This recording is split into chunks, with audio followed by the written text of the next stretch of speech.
అనపర్తి నియోజకవర్గంలో కోట్లాది రూపాయలతో అభివృద్ధి పనులు చేస్తున్న బీజేపీ ఎమ్మెల్యే నల్లమిల్లి రామకృష్ణారెడ్డి గారికి శుభాభినందనలు. ఇట్లు కర్రి వెంకటరామరెడ్డి, మాజీ సర్పంచ్, టీడీపీ ఉపాధ్యక్షులు, ఈస్ట్ గోదావరి డిస్ట్రిక్ట్. మీరు ఇందాక మాట్లాడుతూ పదే పదే ఆర్థికంగా చితికిపోయాను అంటున్నారు. ఈ 2 సంవత్సరాల్లో చితికిపోలేదు, రామకృష్ణారెడ్డి గారు ఆర్థికంగా బలపడ్డారు. కొడుక్కి 200 కోట్లు కట్నం తెచ్చుకున్నారు, కోడలకి అదే స్థాయిలో కట్నం ఇచ్చారు. పెళ్ళి చాలా 2 తెలుగు రాష్ట్రాల్లో పెద్దలను ప్రముఖులను పిలిచారు. వాళ్ళ నుంచి కొన్ని లక్షలు విలువ చేసే బంగారు బిస్కెట్లు తీసుకున్నారు. 100 బిస్కెట్లు మీరు తీసుకున్నారట. నిజమేనండి ఇది? ఏమంటే నేను ఒక విషయం ఆయనకి సూటిగా స్పష్టంగా ఆయన ఆరోపణకు చెప్తున్నా. నేను దాదాపు ఒక 8 మాసాల నుంచి ఆయనకి ఒక స్పష్టంగా సూటిగా ఒక విషయం చెప్తున్నా. నేను ఈ 2 సంవత్సరాల్లో ఏదైనా అవినీతికి పాల్పడినట్లు ఒక్కటి రుజువు చేస్తే ఇమ్మీడియట్గా వితౌట్ ఎనీ డిలే నా ఎమ్మెల్యే పదవికి రాజీనామా చేసేస్తాను. మీరు ప్రూవ్ చేయలేకపోతే ఏం చేస్తారు చెప్పమని అడిగా.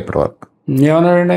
ఇప్పటివరకు రెస్పాన్స్ లేదండి. 8 మాసాల నుంచి నేను ఒక 10-15 సందర్భాల్లో ఈ మాట చెప్పాను. ఇప్పటి వరకు ఆయన దగ్గర నుంచి స్పందన లేదు దానికి.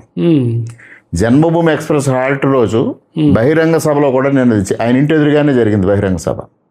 రైల్వే స్టేషన్ దగ్గర కదండి, ఆయన ఇంటికి వినిపిస్తుంది. అక్కడ కూడా ఇదే సవాల్ చేస్తే నా తర్వాత మాట్లాడిన ఎంపీ గారు రామకృష్ణారెడ్డి గారు స్పష్టంగా సవాల్ చేస్తున్నారు. సూర్యనారాయణ రెడ్డి గారు సమయం మీరు చెప్పినా సరే, లేదా రామకృష్ణారెడ్డి గారిని చెప్పమన్నా సరే, వేదిక మీరు చెప్పినా సరే, రామకృష్ణారెడ్డి గారు చెప్పమన్నా ఆయన రెడీ అంటున్నారు. మీరు చెప్పండి సమయం అని చెప్పారు ఆవిడ కూడా. ఇప్పటి వరకు సమాధానం లేదు. ఇంకెందుకు ఆరోపణ? సరే, ఒక విషయం అది పక్కన పెట్టండి. అంత స్థితివంతులైన సంబంధాన్ని ఎలా అందుకోగలిగారు మీరు? అంటే ఏంటి, వాళ్ళు ఏం చూశారు? మీ అబ్బాయి, మీ వియ్యంకులు. మా వియ్యంకుడు ఈ మధ్య నాగరాజు గారు ఆయన్ని ఇంటర్వ్యూ చేశారు. ఇంటర్వ్యూ చేసినప్పుడు ఆయన ఈ ప్రశ్న వేశాడు. మీ అబ్బాయికి 100 కోట్లు అనపర్తి రెడ్లు కట్నం ఇస్తున్నారట కదా, మీ అబ్బాయిని 100 కోట్లకి అమ్మేశారా అని గౌరవ వెంకటరెడ్డి గారిని అడిగారు. గౌరవ వెంకటరెడ్డి గారు ఒకటే సమాధానం చెప్పారు. మా మధ్యన కట్న కానుకల విషయం చర్చకు రాలేదు. వాళ్ళు చాలా గౌరవప్రదమైన కుటుంబం. మాకన్నా మేము 3 సార్లు ఎమ్మెల్యేలు, వాళ్ళు 6 సార్లు ఎమ్మెల్యేలు. మూలారెడ్డి గారు తెలుగుదేశం పార్టీ రాకముందు కూడా ఆయన జిల్లాలో పెద్ద ప్రముఖమైన నాయకుడు. ఎవరు ఏ ప్రాంతం నుంచి వచ్చినా వాళ్ళకి సహాయ సహకారాలు చేశారు. తెలుగుదేశం పార్టీ పెట్టిన నాటి నుంచి పార్టీతోనే అనుబంధం వాళ్ళకి కొనసాగింది. అంత గౌరవప్రదమైన కుటుంబంతో మేము సంబంధం అందుకోవాలని అందుకున్నాం. అందులో తప్పించి ఇందులో కట్న కానుకల వ్యవహారం లేదు అని స్పష్టంగా చెప్పారు. ఈయన ప్రశ్నే పట్టుకున్నాడు తప్పించి సమాధానం మాట్లాడట్లా. మీకు అసలు జరిగిన వాస్తవం కూడా చెప్పాలి. మీరు అడిగారు కాబట్టి మొట్టమొదటిగా ఒక మీడియేటర్ ద్వారా ఈ సంబంధం వచ్చింది. సంబంధం రాగానే మేము కొంత ఫ్యాక్షన్ కుటుంబాలు అవన్నీ కర్నూలు జిల్లావి, ఎందువల్ల అని కొంత సంశయించాం. అయినప్పటికీ శ్రీశైలం ఎమ్మెల్యే బుడ్డ రాజశేఖర రెడ్డి నాకు చాలా సన్నిహితుడు. అంటే వాళ్ళ తండ్రి గారు బుడ్డ వెంకటరెడ్డి గారు నాన్నగారితో పాటు ఎమ్మెల్యే చేశారు. ఇద్దరు చాలా సన్నిహితంగా ఉండేవారు. తర్వాత బుడ్డ రాజశేఖర రెడ్డి గారు 14-19 మధ్యన ఎమ్మెల్యే, ఇప్పుడు ఎమ్మెల్యే. మేమిద్దరం సన్నిహితంగా ఉంటాం. ఆయన గౌరవ వెంకటరెడ్డి గారు క్లాస్మేట్స్. ఆయన్ని అడిగితే నీకు ఆ ఫ్యాక్షన్ గొడవలు అవి ఏమి లేవు, హ్యాపీగా చేసుకోవచ్చు, బ్రహ్మాండంగా ఉంటుంది. నాకు మళ్ళీ ఆర్ఎన్బి మినిస్టర్ జనార్దన్ రెడ్డి గారు కూడా అంతే సన్నిహితుడు. జనార్దన్ రెడ్డి గారిని అడిగితే బ్రహ్మాండమైన మ్యాచ్ ఇది. కాకపోతే అబ్బాయి కొద్దిగా స్పిరిచువల్ థాట్స్ ఇవన్నీ ఉన్నాయి, మరి అదొకటి ఆలోచించుకో. వెజిటేరియన్ కూడాను, మరి అది మళ్ళీ అమ్మాయి నాన్ వెజిటేరియన్, అబ్బాయి వెజిటేరియన్, అలాంటివి అన్న ఒకసారి చూసుకో, లేకపోతే అదర్వైజ్ అంతా హ్యాపీ అన్నారు. తర్వాత అనుకోని రీతిలో మళ్ళీ కొంత గ్యాప్ వచ్చింది. ఒక 2-3 నెలలు మళ్ళీ ఆ చర్చ జరగల. తర్వాత మరలా ఒక రోజు సడన్గా రాజశేఖర రెడ్డి నాకు ఫోన్ చేశాడు. నేను విజయవాడలో ఉంటాను. రామకృష్ణారెడ్డి అమ్మాయికి సంబంధం కుదిరిందా లేదా ఇంకా అంటే చూస్తున్నాం అన్న. అప్పటికేదో 2-3 ఐఏఎస్ మ్యాచ్లు వచ్చినాయి, అవేవో మాట్లాడుతున్నాం. అంటే ఇట్లా మరి వెంకటరెడ్డి ఏదో జాతకాలు కలవలేదు అన్నారు కదా, ఏంటి వల్ల అన్న. అంటే జాతకాలు కలవకపోవడం కాదు, అబ్బాయి కొద్దిగా జిడ్డు కృష్ణమూర్తి ఫిలాసఫీ ఆ డైరెక్షన్లో ఉన్నారు కదా, నేను అప్పుడే పెళ్లి చేసుకోను అన్నాడు. అప్పుడు వీళ్ళు సంబంధాలు వస్తున్నాయి, వాళ్ళకి మేమే సమాధానం చెప్పాలి. వాళ్ళకి ఏదో ఒకటి చెప్పాలి కదా, నువ్వు అసలు చేసుకుంటావా చేసుకోవా ఏదో అని వీళ్ళు అడిగితే సరే మీ దగ్గర ఉన్న ఏవి పంపించండి అంటే ఒక 4 బయోడేటాలు వీళ్ళు పంపించారు ఆ అబ్బాయికి. ఆ 4 బయోడేటాలు మీ అమ్మాయి చూసి ఇదైతే నేను చేసుకుంటాను అని చెప్పాడు. అది జరిగింది. అంటే అయితే నేను ఒకసారి అమ్మాయితో కూడా మాట్లాడుతున్నా, తర్వాత అమ్మాయితో మాట్లాడడం, ఇద్దరు కలిసారు, అబ్బాయి అమ్మాయి ఒకసారి కలిసి ఒక 2 గంటల సేపు మాట్లాడుకున్నారు. వాళ్ళకి ట్యూన్ అయ్యారు ఇద్దరు. బాగుంటుందని మా అమ్మాయి నేను చేసుకుంటాను ఈ మ్యాచ్ అన్నాడు, ఆ అబ్బాయి కూడా చేసుకుంటా అన్నాడు. అప్పుడు మీ ఇద్దరం పెద్దలు మాట్లాడుకోవడానికి నేను ఒక్కడనే వెళ్ళాను కూడా. ఆ రోజు అనుకోకుండానే హైదరాబాద్లో ఉంటే రాజశేఖర రెడ్డి వచ్చి ఒకసారి వెంకటరెడ్డిని కలిసి వద్దాం రా అంటే ఇద్దరం ముగ్గురం వెళ్తే ఇళ్ళ మీద కూర్చున్నాగానే ఈ రాజశేఖర రెడ్డి ఈ కట్న కానుకల విషయం ఏదో మాట్లాడబోయాడు. వెంకటరెడ్డి గారు ఒకటి చెప్పారు, అది నాకు అనవసరం, నాకు అసలు కట్న కానుకల విషయమే లేదు, మా అబ్బాయి ఇష్టపడ్డాడు అమ్మాయిని చేసుకుంటాను, అమ్మాయి కూడా ఇష్టపడింది, అంతే, దట్స్ ఆల్, ఇంకా దాని గురించి ఏం మాట్లాడకూడదు. ఒకటే వెంకటరెడ్డి వాళ్ళ అబ్బాయి మీ పాప అండి? అబ్బాయి ఒక్కడే కొడుకండి వాళ్ళకి? ఒక అబ్బాయి ఇంకొక అమ్మాయి ఉంది, ఇంకో పాప ఉందండి. ఇంకేమి వేరే విషయాలు మాట్లాడుకోవద్దు, పెళ్ళి ఒక్కటే, ఎక్కడ చేయాలి ఏం చేద్దాం ఎలా చేద్దాం అనుకున్నాం. ఆయన కూడా హైదరాబాద్లో చేస్తే మాకు కర్నూలు కన్వీనియంట్ అన్నారు, అదొకటి మాట్లాడుకున్నాం అంతే. పెళ్లి చేయడం ఒకటే, అంతకుమించి ఏమీ మాట్లాడుకోలేదు. జరిగిన వాస్తవం ఇది. 2 తెలుగు రాష్ట్రాల ప్రముఖులందరినీ పిలిచేశారండి, ఏంటి ఇదే చివరి శుభకార్యం? కానీ చివరి శుభకార్యం అని కాదండి. ఇప్పుడు మా తండ్రి గారికి ఇవాళ కాంగ్రెస్లోకి వెళ్ళినా టీఆర్ఎస్లో ఉన్నవాళ్ళైనా 40 సంవత్సరాల నుంచి మా కుటుంబంతో చాలా మంది, ఇప్పుడు తుమ్మల నాగేశ్వరరావు ఉన్నారు కాంగ్రెస్లో మంత్రి, తెలుగుదేశంలో మూలారెడ్డి గారు ఆయన చాలా సన్నిహితులు. ఇవాళ కేసీఆర్ ఉన్నారు, కేసీఆర్ మా తండ్రి గారు చాలా సన్నిహితం తెలుగుదేశం పార్టీలో. ఇవాళ ఆయన టీఆర్ఎస్లో ఉన్నారు. జానారెడ్డి గారు ఇందాక మీకు చెప్పాను, ఆయన కాంగ్రెస్లో ఉన్నారు, మా కుటుంబానికి చాలా సన్నిహితులు. అట్లా ఇందులో అందరూ మా కుటుంబంతో ఎప్పటి నుంచో ఉన్నదే సర్కిల్. కిరణ్ కుమార్ రెడ్డి గారు ఇవాళ భారతీయ జనతా పార్టీలో ఉన్నారు. కిరణ్ కుమార్ రెడ్డి గారి తండ్రి గారు మా తండ్రి గారు సన్నిహితులు.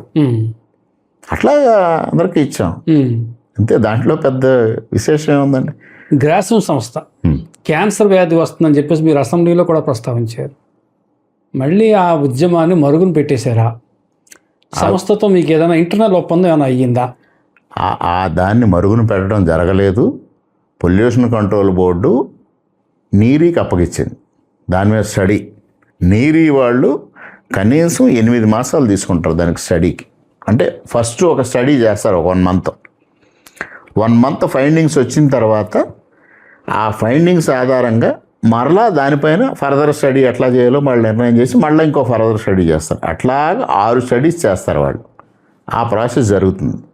ఇంకా సూర్యనారాయణ రెడ్డి గారు ఆరోపించినట్టుగా నేను దాంతో ఒప్పందం కుదుర్చుకున్నా, లేకపోతే వాళ్ళతో లాలూచి పడినా, ఇవాళ కూడా అక్కడ ట్రాన్స్పోర్ట్ కాంట్రాక్ట్ సూర్యనారాయణ రెడ్డి గారు బినామీలు చేస్తున్నారు. గ్రాసిం సంస్థ ఇవాళ కూడా స్టిల్ టుడే ఓకే ఆయన బినామీలే అక్కడ ట్రాన్స్పోర్ట్ కాంట్రాక్ట్ చేస్తున్నారు. నేను వాళ్ళతో లాలూచి పెడితే నేను ఎమ్మెల్యే అయిన వెంటనే వాళ్ళని తీసేసి నా బినామీలను పెట్టుకుంటాను కదా, లేకపోతే నా అనుయాయులకి ఎవరికి ఇప్పిస్తాను కదా. అది ఆయన స్పష్టంగా చెప్పమని అడిగాను. ఇంతవరకు ఆయన సమాధానం చెప్పలేదు, మీ అనుయాయులు చేస్తున్నారా లేదా ఇంతవరకునని ఆయన సమాధానం చెప్పడం. వాళ్ళ అబ్బాయి ఏదైతే యూరాలజీ సెంటర్ రాజమండ్రిలో అత్యాధునికంగా కట్టారో అది పూర్తిగా వాళ్ళు కట్టారు అనేది నేను ఆరోపించాను అప్పట్లో. ఎవరో గ్రాసిం సంస్థ వాళ్ళు కట్టారు, వాళ్ళు కట్టి నిర్మాణం చేసి మీకు ఇచ్చారు అనేది నేను ఆరోపించాను. ఆయన కాదు అప్పుడు నేను దాన్ని గ్రాసిం యూరాలజీ సెంటర్ అని కూడా అన్నాను. గ్రాసిం యూరాలజీ సెంటర్ దాని పేరే అన్నాను. ఆయన కాదు, 10 కోట్ల రూపాయలతో ఖర్చు పెట్టిన వాటి వాస్తవమే దానికి, కానీ మేము హెచ్డిఎఫ్సి బ్యాంక్ నుంచి రుణం తీసుకున్నామని చెప్పాడు ఆయన. నేను ఒక 6 మాసాల క్రితం అడిగా, హెచ్డిఎఫ్సి నుంచి మీరు రుణం తీసుకుంటే మీకు రుణం శాంక్షన్ అయిన మాట వాస్తవం, హెచ్డిఎఫ్సిలో నాకు తెలుసు, డిస్బర్స్మెంట్ ఎప్పుడు జరిగిందో చెప్పండి, ఆ అకౌంట్ కాపీ తీసి ప్రజల ముందు పెట్టండి అని అడిగా. ఇంతవరకు దానికి ఆయన సమాధానం లేదు. అకౌంట్ కాపీ మీ అకౌంట్ కాపీ మీకు ఇస్తారు కానీ నేను అడిగితే ఇవ్వరు కదా, అది పబ్లిక్ డాక్యుమెంట్ కాదు, మనం ఆర్టీ యాక్ట్ కింద అప్లై చేసినా కూడా ఇవ్వరు. నేను మీరు తీసి బయట పెట్టండి. ఇప్పుడు లోన్ తీసుకుంటే వాస్తవమే, లోన్ డిస్బర్స్మెంట్ ఎప్పుడు జరిగింది, కన్స్ట్రక్షన్ పూర్తి అయిపోయిన తర్వాత ఎప్పుడో తీసుకున్నారు, అది బ్యాక్కే డ్రా చేశారు. అంటే మీకు అవసరం ఉండి తీసుకుంటే ఎప్పటికప్పుడు దఫదఫాలుగా తీసుకుంటానే ఉంటారు. మీరు పబ్లిక్ చూపించుకోవడం కోసం అది పెట్టారు. ఉమ్, అది కూడా ఒక విధంగా ఇవాళ పొరపాటే. ఉమ్, మీరు మధ్యలో ఎలా కట్టారు దాన్ని? ఉమ్, ఎలా కంప్లీట్ అయ్యింది? ఉమ్, కంప్లీట్ అయిన డేటు, ఇనాగ్రేషన్ చేసిన డేటు, అక్కడ డ్రా చేసిన డేటు ఉమ్, టాలీ చేసుకుంటే ప్రాబ్లమే కదా. ఉమ్, దాన్ని ఎందుకు అకౌంట్ కాపీ బయట పెట్టలేకపోతున్నారు 6 మాసాల నుంచి? ఉమ్, గ్రాసిమ్తో నేను టైఅప్ అయ్యానా, వారు టైఅప్ అయ్యారా? ఈ 2 ఇన్సిడెంట్స్ చాలు. ఉమ్, ఉమ్. అప్పట్లో మరి ఎవరు ఎన్టీఆర్ ట్రస్ట్ భవన్ నుంచి వాళ్ళు వచ్చి చేస్తారు, వచ్చారు, చేశారు. అది బాధ్యత మరి వీళ్ళు తీసుకోరు కదా, ఎవరు తీసుకోవాలండి? ఈ గ్రాసిమ్ సంస్థలు తీసుకోరు కదా. గ్రాసిమ్ వాళ్ళు ఎందుకు తీసుకుంటారు సార్? ఆ క్యాన్సర్ మరి వీళ్ళ వల్ల వస్తుందని చెప్పేసి ఇప్పుడు. వాళ్ళ వల్ల వస్తుందన్నారు, వాళ్ళు డినై చేస్తున్నారు. ఉమ్, మరి నేను బాలకృష్ణ గారితో, బ్రాహ్మణ్ గారితో మాట్లాడి తెప్పించి పెట్టాము. ఉమ్, 395 మందికి టెస్టులు చేశారు. ఉమ్, 33 మందికి పాజిటివ్ వచ్చింది. ఉమ్, వాళ్ళు 33 మందిని హైదరాబాద్ వస్తే ఫర్దర్ ఇన్వెస్టిగేషన్స్ చేసి ట్రీట్మెంట్ కూడా స్టార్ట్ చేస్తాం ఫ్రీగా అని చెప్పారు. ఉమ్, కానీ వీళ్ళలో ఒక భయం క్రియేట్ చేశారు. ఈ వైఎస్ఆర్సీపీ వాళ్ళు అయితే, గ్రామస్తులు అయితే, ఉమ్, క్యాన్సర్ ఉందని తెలిస్తే పిల్లలకు పెళ్ళిళ్ళు అవ్వు, ఆస్తులు విలువ తగ్గిపోతాయి అంటే, ఉమ్, ఇందులో మా నాయకుడు, ఉమ్, ఆ గ్రామంలో ఉన్న మా నాయకుడు ఇంటింటికి వెళ్ళి కౌన్సిలింగ్ చేశాడు. ఉమ్, 5 మాత్రమే వెళ్ళారు హైదరాబాద్. ఉమ్, 5 అక్కడ దాకా వెళ్ళలేమని కొంతమంది చెప్తే నేను ఏం చెప్పానంటే, ఇక్కడ స్వతంత్ర హాస్పిటల్ ఉంది. ఉమ్, స్వతంత్ర హాస్పిటల్ ఇప్పుడు ఉభయ గోదావరి జిల్లాల్లో బ్రహ్మాండంగా క్యాన్సర్ వైద్యం చేస్తున్నారు. అవునండి, అవును. అక్కడికి వెళ్ళండి, ఉమ్, అక్కడ ట్రీట్మెంట్ తీసుకోండి, వాళ్ళ సపోర్ట్ వస్తుంది, ఫ్రీగా చేస్తాం ఎక్కడైనా అని చెప్పా. ఉమ్, వీళ్ళు బయటికి రావడానికే భయపడుతున్నారు. ఆ తర్వాత అందులో 5 చనిపోయారు. ఆ, ఆ విధమైన భయం. ఇప్పుడు నేను మాట్లాడితే వేరు సార్, ఉమ్, ఆయన డాక్టర్. ఉమ్, డాక్టర్గా క్యాన్సర్ పట్ల కానీ, రోగాల పట్ల కానీ, వాటి నివారణ పట్ల కానీ అవగాహన ఉండాలి ఆయనకి. ఉమ్, అవగాహన లేకుండా ప్రజలను భయాందోళనకు గురి చేస్తానంటే ఎట్లా అండి? ఉమ్. అది తప్పు కదా. తప్పండి. ఇప్పుడు గ్రాసిమ్ ఒప్పందం, ఇంకొక ఎగ్జాంపుల్ చెప్తాను మీకు. ఉమ్, సెకండ్ ఫేజు పబ్లిక్ హియరింగ్ జరిగింది. దానికి ఉమ్, పబ్లిక్ హియరింగ్కి మమ్మల్ని అందరినీ పోలీసులను పెట్టి నిరోధించారు. ఉమ్, ఆయన ఎక్కడ రామేశ్వరం, ఉమ్, రామేశ్వరం వాళ్ళకి గ్రాసిమ్ ఏమైనా సంబంధం ఉందండి? ఉమ్, ఆ గ్రామం నుంచి జనాన్ని రప్పించారు. ఉమ్, ఈ పక్కనే వడిసిలేరు, ఇలా మొత్తం నియోజకవర్గం అంతా రప్పించారు. ఉమ్, రప్పించి వాళ్ళు ఒక 1000 మంది కూర్చున్నారు. ఉమ్, నేను ఒక 40 మందితో మాత్రమే లోపలికి వెళ్ళాను. ఉమ్, లోపలికి వెళ్ళిన తర్వాత కొంతమందిని మాట్లాడిచ్చారు, ఉమ్, నన్ను మాట్లాడమన్నారు, నా అభిప్రాయం చెప్పమన్నారు. నేను అప్పటికే వాళ్ళ ప్రోడక్ట్స్ వల్ల వచ్చే negative effects, side effects, ill effects ఇవన్నీ తయారు చేసి కొన్ని విషయాలు నేను చెప్పాను అక్కడ. దీనివల్ల ఇది జరుగుతుంది. ఇప్పుడు అది పొల్యూషన్ కంట్రోల్ బోర్డుకి సంబంధించిన వ్యవహారం, అవన్నీ ఇంగ్లీష్ టెర్మినాలజీయే. ఉమ్, సో కొన్ని పదాలు ఇంగ్లీష్లోనే మాట్లాడాలి. సో నేను కొంతవరకు 50% ఇంగ్లీష్లోనే మాట్లాడా. అవి ఏమేమి జరుగుతాయి, ఏమేమి ఇల్ ఎఫెక్ట్స్ రాబోతున్నాయి, వీళ్ళ యూనిట్స్ అదర్ ప్లేసెస్లో జరిగిన చోట ఏం ప్రాబ్లమ్స్ వచ్చినాయి, ఇవన్నీ చెప్పా. ఒక 1/2 అవర్ పాటు చెప్పా. ఈయన చివరి లాస్ట్ ఈయనకి ఇచ్చారు. ఈయన రామకృష్ణారెడ్డి ఒక అరగంట సేపు ఇంగ్లీష్లో మాట్లాడాడు. అవన్నీ అంతసేపు ఎందుకు డిస్కషను? ఒకే ఒక పాయింట్ అడుగుతాను. ఉమ్, ఇప్పుడు ఆల్రెడీ రన్ అవుతుంది గ్రాసిము. చిమినీలోంచి ఏమైనా పొగ వస్తుందా బయటికి? ఉమ్, చిమినీలోంచి పొగ రాకపోతే పొల్యూషన్ అంటే ఎక్కడా అని అడిగాడు ఆయన. ఉమ్, అంటే ఇంకా ఆయన పరిజ్ఞానానికి మనం జోహార్లు అర్పించాలి తప్పించి ఉమ్, ఇంకా బాధపడాలో సిగ్గుపడాలో ఏం చేయాడు. ఒక పోస్ట్ గ్రాడ్యుయేట్ మెడిసిన్లో 35 సంవత్సరాలు ప్రాక్టీస్ చేశాడు. ఉమ్, ఆ గ్రౌండ్లోకి వెళ్ళే వాటరు, బయటకు వచ్చే ఎన్విరాన్మెంట్, పొల్యూషన్ అంటే ఓన్లీ చిమ్నీలోంచి పొగ వస్తేనే పొల్యూషను. ఎన్విరాన్మెంట్ పొల్యూట్ అవ్వదు, లేకపోతే సాయిల్ పొల్యూట్ అవ్వదు, వాటర్ పొల్యూట్ అవ్వదు అని ఏమాత్రం చెప్పలేని వ్యక్తికి ఉమ్, ఇంకేం చెప్తారు సార్? అంత బలంగా గ్రాసిమ్ వైపు నిలబడాల్సిన అవసరం ఏంటి? ఉమ్, ఉమ్, అంతే కదండి. ఉమ్, లాలూచి లేకపోతే అంత బలంగా నిలబడాల్సిన అవసరం ఏంటి? ఉమ్, ఇవాళ వరకు వాళ్ళ ట్రాన్స్పోర్ట్ కాంట్రాక్ట్ ఎందుకు కంటిన్యూ అవుతుంది? ఉమ్, ఉమ్, ఆ 3 విషయాలు అర్థం చేసుకుంటే ఎవరు లాలూచి పడ్డారో వాళ్ళతో అర్థం అవుతుంది. అనపర్తి నియోజకవర్గంలో రెడ్డి సామాజిక వర్గం కూటమికి, ముఖ్యంగా టీడీపీకి ఫేవర్గా ఉందని చెప్పేసి చంద్రబాబు నాయుడు గారికి వచ్చినటువంటి ఒక రిపోర్ట్లో సమాచారం అందింది. అది ఏంటంటే మీ దృష్టికి వచ్చిందా? బాబు గారు అని చెప్పారా? మొన్న కూటమి శాసనసభ్యులు అంటే ఒక్కొక్క జిల్లాల వారీగా శాసనసభ్యులతో ఒక రివ్యూ చేస్తున్నారు చంద్రబాబు నాయుడు గారు. 1-to-1 చేసుకుంటున్నాడండి. కాదు మొత్తం అందరికి మొత్తం ఆ జిల్లాకు సంబంధించిన శాసనసభ్యులు 7-8 మందిని కూర్చోబెట్టి జిల్లా కలెక్టర్, ఎస్పీ, సిఎంఓ అందరూ కూర్చున్న తర్వాత ఆయన రివ్యూ చేస్తున్నారు. ఎవరి పెర్ఫార్మెన్స్ ఎలా ఉంది, గవర్నమెంట్ పెర్ఫార్మెన్స్ ఎలా ఉంది, ఏ కాన్స్టిట్యున్సీలో ఏ కులాలు అనుకూలంగా ఉన్నాయి, ఏ కులాలు వ్యతిరేకంగా ఉన్నాయి, ఏ ఫ్యాక్టర్స్ ప్రివేల్ అవుతున్నాయి, ఎక్కడ కరెక్ట్ చేసుకోవాలి, చాలా డీటెయిల్డ్గా ఒక 4-5 గంటల సేపు జరుగుతుంది ఈ మీటింగ్. దాంట్లో అనపర్తి వచ్చినప్పుడు ఇక్కడ రెడ్డి సామాజిక వర్గం 50%కి అనుకూలంగా కూటమికి ఉంది, ఇది చాలా గుడ్ సైన్ ఇది అని. గతంలో ఎంత ఉండేది మనకి అని అడిగారు.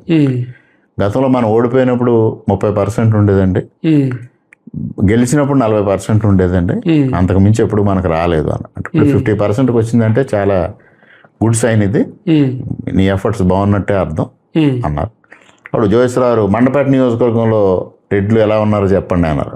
ఇంకా అప్పటికి రాలేదు ఆ నియోజకవర్గానికి, నీది వచ్చినప్పుడు చెప్తానులే అన్నారు.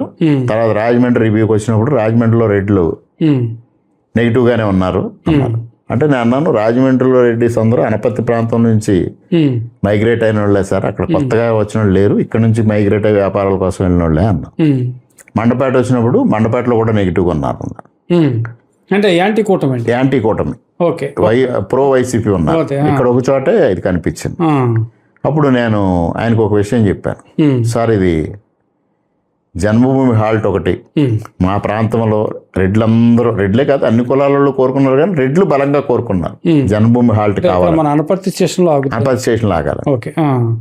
అట్లాగే రోడ్లు ఎక్కువ డెవలప్ చేశాను నేను ఈ మధ్య, మన గవర్నమెంట్ వచ్చిన తర్వాత. మా ప్రాంతం అందరూ ఎంటర్ప్రెన్యూర్స్, వ్యాపారస్తులు, ఎంటర్ప్రెన్యూర్స్ అందరూ ఉదయాన్నే 9 గంటలకల్లా రోడ్డు ఎక్కి రాత్రి వరకు తిరిగి వస్తారు. ఇలా కోరుకునేది రోడ్లు బాగుండాలని. రోడ్లు ఎప్పుడైతే బాగుపడినా అందరూ పాజిటివ్గా వచ్చారు సార్. తర్వాత పర్ క్యాపిటల్ ఇన్కమ్ డిస్కషన్ వచ్చింది. ఒక మనిషి ఒక సంవత్సరానికి ఎంత సంపాదిస్తాడు అనే దానిపై రాష్ట్రం యావరేజ్ 2.8 lakhs per annum ఉంది. అనపర్తి 3,50,000 ఉంది, హైయెస్ట్. ఏంటండి అది? అంటే ఇక్కడ ఉన్న వ్యాపారాలు, వ్యవసాయాలు. సార్ వ్యాపారం అంటే వడ్డీ వ్యాపారం కదా? కాదు, వడ్డీ వ్యాపారం అకౌంట్ ఎక్కడో, మీలాగే జ్యోతుల నెహ్రూ గారు అన్నారు వడ్డీ వ్యాపారం అంటే అక్కడ. వడ్డీ వ్యాపారం అకౌంట్ ఫర్ అవ్వదు కదా, వడ్డీ వ్యాపారం ఇన్కమ్ ట్యాక్స్కి వెళ్ళదు కదండి. ఇక్కడ rice mills, poultry farms, small scale industries, వ్యవసాయం, ఇక్కడ వర్క్ కల్చర్ ఎక్కువ అండి, బ్రహ్మాండంగా పనిచేస్తారు. మీకు ఏ వ్యవసాయం అవనివ్వండి, వ్యాపారం అవనివ్వండి, ఉదయం నుంచి సాయంత్రం వరకు వర్క్ చేస్తారు. మీరు అన్నారు వడ్డీ వ్యాపారం అని, వడ్డీ వ్యాపారం అసలు కష్టమేమో ఒకసారి ఆలోచన చేయండి. 4 రోజుల పాటు 5 రోజుల పాటు భార్య పిల్లలను వదిలేసి ఎక్కడో ఉండి వ్యాపారం చేసుకుని వస్తాడు. ఇప్పుడు ఇది డిమాండ్ అండ్ సప్లై, వడ్డీ వ్యాపారం అన్నది కూడా. వాళ్ళకి అవసరం 10,000 రూపాయలు అర్జెంట్కి కావాలి, ఓ హెల్త్ ఇష్యూ వస్తుంది, 10,000 రూపాయలు కావాలి. బ్యాంక్ దగ్గరికి వెళ్తే బ్యాంకులో 10,000 అప్పు వస్తుందా? వాడికి డాక్యుమెంటరీ ఎవిడెన్స్ కావాలి, సెక్యూరిటీ కావాలి, లేకపోతే ఇంకోటి కావాలి. ఇవన్నీ ఇస్తే కానీ వాడు ఇవ్వడం. వీడు ఇమీడియట్గా ఇస్తాడు వీళ్ళకున్న రిలేషన్ మీద. సరే రికవర్ చేసుకోవడానికి వీళ్ళు ఉండే ప్రాబ్లమ్స్, వాళ్ళకి అడ్డానికి ఆడుకుండే ప్రాబ్లమ్స్ అవన్నీ ఉంటాయి. కానీ ఇవన్నీ ఏది ఎక్కడ అకౌంట్ ఫర్ అయ్యేది కాదు, వైట్ అమౌంట్స్ కాదు ఇవన్నీ. ఒక వ్యాపారాలు, వ్యవసాయాలు, small scale industries, poultries, plus rice mills, ఇవన్నీ వ్యాపారాలు ఇక్కడ చేస్తారు. అందరూ డెడికేటెడ్గా పనిచేస్తారు. అది చెప్పాను నేను, వర్క్ కల్చర్ ఎక్కువ సార్ మా ప్రాంతంలో, పని సంస్కృతి ఎక్కువ, డెడికేటెడ్గా పనిచేస్తారు. అప్పుడు ఆయన చెప్పాడు, నీకు ఎప్పుడైనా పెర్ క్యాపిటల్ ఇన్కమ్ ఇంత గ్రో వచ్చిందంటే ఆ ప్రాంతంలో వర్క్ కల్చర్ ఉన్నట్టే అర్థం. అది డెఫినెట్గా నువ్వు చెప్పింది సింక్రనైజ్ అవుతుంది ఇక్కడ. అట్లా చేస్తారు కాబట్టే స్టేట్ అంతా యావరేజ్ ఉంది. రాజమండ్రి తక్కువ ఉంది, మండపేట తక్కువ ఉంది. జనరల్గా రాజమండ్రి మనం ఎక్కువ వ్యాపారాలు అనుకుంటాం. అప్పుడు ఆయన విశ్లేషించాడు, రాజమండ్రిలో ఇండస్ట్రీస్ ఏమి లేవు, ఒక మేజర్ ఇండస్ట్రీ ఆ పేపర్ మిల్ ఉంది, మిగిలిందంతా ట్రేడింగ్ బిజినెస్, కిరణాలో లేకపోతే ఇంకోటో బట్టల మార్కెట్, ఇవే తప్పించి. ఇది అప్పుడు ఎప్పుడో కిరణ్ కుమార్ రెడ్డి గారి హయాంలో ట్రాన్స్ఫార్ కంపెనీకి రావడం, వాళ్ళు అప్పటికే ఫైనాన్షియల్గా ఇబ్బందుల్లో ఉండడం వల్ల దాన్ని చేయలేకపోవడం, దానివల్ల దాదాపు 15 సంవత్సరాలు ప్రజలు నరకం చూస్తారు. అప్పుడు నేను 14-19 మధ్యకాలంలో ఎమ్మెల్యేగా ఉండగా వాళ్ళు పని చేయలేకపోతున్నారు, వాళ్ళని టెర్మినేట్ చేయమని ముఖ్యమంత్రి గారికి చెప్పడం, ముఖ్యమంత్రి గారు తర్వాత దాన్ని టెర్మినేట్ చేయడం, వాళ్ళకి ఇచ్చిన మొబిలైజేషన్ అడ్వాన్స్ కూడా రికవర్ చేయడం అంతా జరిగిపోయింది. కానీ దాని వర్క్ అట్లాగే ఇన్కంప్లీట్గా ఉండిపోయింది. అప్పుడు 9 కోట్ల రూపాయలు patch work, intensive patch work అనే పేరుతో చేయించి మొత్తం ట్రాఫిక్ ఇబ్బంది లేకుండా చేసాం. వాళ్ళు కలవట్లు సగం ఓపెన్ చేసిపోయారు. అప్పుడు మళ్ళీ 2.5 కోట్లు కలవట్లకు తీసుకుని కలవట్లన్నీ కంప్లీట్ చేయించాం. ఎంతో కొంత ట్రాఫిక్ ఇబ్బంది లేకుండా నడిచేలా చేశాం. ఆ టైంలో సూర్యనారాయణ రెడ్డి గారు ప్రతిపక్షంలో ఉండి పాదయాత్ర చేశారు అనపతి నుంచి బెక్కోలు వరకు. 14-19 మధ్య చేసి నేను పాదయాత్ర చేయడం వల్ల అక్కడ డబ్బులు వచ్చినాయి, 9 కోట్లు వచ్చింది, ఇది నా అచీవ్మెంట్ అని ఆయన ఫ్లెక్సీలు వేసుకున్నాడు ఊళ్ళంతా. సరే, వాస్తవం. ఆయన ప్రతిపక్షంలో ఉండి కూడా 9 కోట్లు సాధించగలిగారంటే నిజంగా అది చరిత్రే కదండి. మరి అధికార పక్షానికి వచ్చారు. ప్రతిపక్షంలో ఉండి 9 కోట్లు సాధించిన వ్యక్తి అధికారం ఇస్తే ఇంకెంత సాధిస్తారో అనుకున్నారు ప్రజలు. 9 పైసలు కూడా సాధించలా. ఆ రోడ్డు నిమిత్తం 5 సంవత్సరాలు గడిచిపోయింది. సాక్షాత్తు పాపం వైసీపీ కార్యకర్తలు వెళ్ళి అడిగేవారు, ఏమంటే ఈ రోడ్డు గురించి మనం పాదయాత్రలు చేసాం, మేలుకొలుపు యాత్రలు చేసాం, మా మేలుకొలుపు యాత్రల ప్రభావం 9 కోట్లు శాంక్షన్ అయిందన్నాం, ఇప్పుడు మనం అసలు కనీసం ఒక్క ప్యాచ్ కూడా వేయట్లేదు, వేయకపోతే ప్రజలు మనల్ని అడుగుతున్నారంటే ఒక అబద్ధం చెప్పాడు ఆయన. నన్ను ఇందాక సొల్లు రామకృష్ణారెడ్డి అని మాట్లాడారు, ఇది సొల్లా వాస్తవమా చెప్పండి. ఆ రోడ్డు బ్లాక్ లిస్ట్ లో పెట్టారు, అప్పుడు కాంట్రాక్టర్ చేయలేదు కాబట్టి అన్న. మీకు ప్రభుత్వ వ్యవహారాలు తెలుసు, ఎక్కడైనా పనిచేయని కాంట్రాక్టర్లను బ్లాక్ లిస్ట్ లో పెడతారు కానీ రోడ్లు బ్లాక్ లిస్ట్ లో పెట్టరు కదండి. దాన్ని సొల్లు అంటారా, దీని సొల్లు అంటారా చెప్పండి ఈసారి. ఏమంటే బ్లాక్ లిస్ట్లో పెట్టారు, దానికి రోడ్లు శాంక్షన్ అవ్వు అన్న. ఇవాళ కూటమి ప్రభుత్వం వచ్చింది. ఫస్ట్ నేను దాన్ని టార్గెట్ చేశాను. ఫస్ట్ ప్యాచ్ వర్క్ చేయాలని టోటల్ స్ట్రెచ్ మీద నేను జనార్దన్ రెడ్డిని ఎందాక చెప్పాను కదా, జనార్దన్ రెడ్డి నాకు కొంచెం సాన్నిహిత్యం ఎక్కువ, చేసి బాబు అది రోడ్డు చేయకపోతే ఇబ్బంది వస్తుంది అంటే ఫస్ట్ 7 కోట్ల రూపాయలు ఇచ్చాడు. మొత్తం ప్యాచ్ వర్క్ చేశారు. సామర్లకోట నుంచి, సామర్లకోటకి అదనంగా ఇంకో 1 కోటి రూపాయలు వచ్చింది. ఆ కోటి 7 కోట్లు బెక్కవోలు నుంచి, అంటే ఆ ముందు ఇళ్లపల్లి తూములు ఉంటాయి, జోడినాథాల తూములు, అక్కడి నుంచి ధవళేశ్వరం వరకు అటు 1 కోటి రూపాయలు, 8 కోట్ల రూపాయలతో ప్యాచ్ వర్క్ చేసాం. ప్యాచ్ వర్క్ చేస్తే ప్రజలు రిలీఫ్ వచ్చింది. ఆ తర్వాత వరుసగా సైక్లోను, వర్షాలు ఇవన్నీ రావడం మళ్ళీ డ్యామేజ్ అయ్యింది. అప్పుడు నేను బెక్కవోలు నుంచి ద్వారపూడి వరకు ఒక స్ట్రెచ్, అది మళ్ళీ 7 కోట్లు అదనంగా తీసుకొని దాన్ని శాంక్షన్ చేసి ఒక పని చేసాం. అద్భుతంగా తయారైంది. అటు కొంతవరకు బాగానే ప్యాచ్ వర్క్ చేశారు. ఇప్పుడు కొంచెం కంఫర్ట్గా ఉంది. తర్వాత లోపల రోడ్స్ అన్ని, ఇంటర్నల్ రోడ్స్ అన్ని, పాడైన రోడ్స్ అన్నింటినీ బ్రహ్మాండంగా చేసాం. ఈ మధ్యకాలంలో పంచాయతీరాజ్ నుంచి ఎన్ఆర్జీఎస్ తీసుకుని పొంత రోడ్లు కూడా బీటీ రోడ్లు చేసాం చాలా వరకు. పెదపూడి మండలం అయితే ఇంకా పని చేయక్కర్లేని స్థితికి వెళ్ళిపోయింది, అంతా ఎక్కువ జరిగిపోయింది. ఇంకా అనపత్తి మండలంలోనే తక్కువ జరిగింది పని. పెదపూడి మండలం అయితే పొంత రోడ్లన్నీ బీటీ రోడ్లు కూడా చేసేసాం. సంపర్ లాంటి రైతువారి గ్రామంలో ఉన్న పొంతలన్నీ రోడ్లు చేసాం. అలాగా చేసేసేటప్పటికి పబ్లిక్ లో ఒక విధమైన పాజిటివ్నెస్ వచ్చింది. ఇది రోడ్లు మనం 5 సంవత్సరాలు చాలా కష్టపడ్డాం, ఇప్పుడు చివరికి లోపల ఉన్న రోడ్లు కూడా చేసేస్తున్నారు. ఇప్పుడు ఇంకా ఉన్నాయి నిధులు, ఆ నిధులన్నీ టెండర్స్ పిలిచి వస్తే ఈ మండలాల్లో కూడా అన్ని రోడ్లు కంప్లీట్ అయిపోతాయి. ఇంత బాగా జరిగిపోతుందని ఒక పాజిటివ్నెస్ వచ్చింది. ఆ పాజిటివ్నెస్లో ఒక విధంగా వాళ్ళు పాజిటివ్గా మాట్లాడుతున్నారు. మాట్లాడుతుంట్లోకి అసూయ,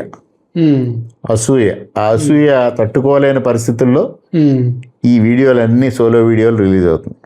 సోలో వీడియోలు అనాలో, సొల్లు వీడియోలు అనాలో, వాళ్ళని అనాలు తప్పించి నన్ను కాదు. హలో, తెలుగు రాజ్యం ఛానల్ చూస్తున్నారా? సామాజిక, రాజకీయ, జీవన చిత్రణే తెలుగు రాజ్యం. అతిశయోక్తులు, అసత్యాలు ఉండవు. రాజకీయ కోణం కాదు, ప్రజా కోణమే కొలబద్ద. తెలుగు రాజ్యం వీక్షణ మీ ఉత్తమ అభిరుచికి నిదర్శనం.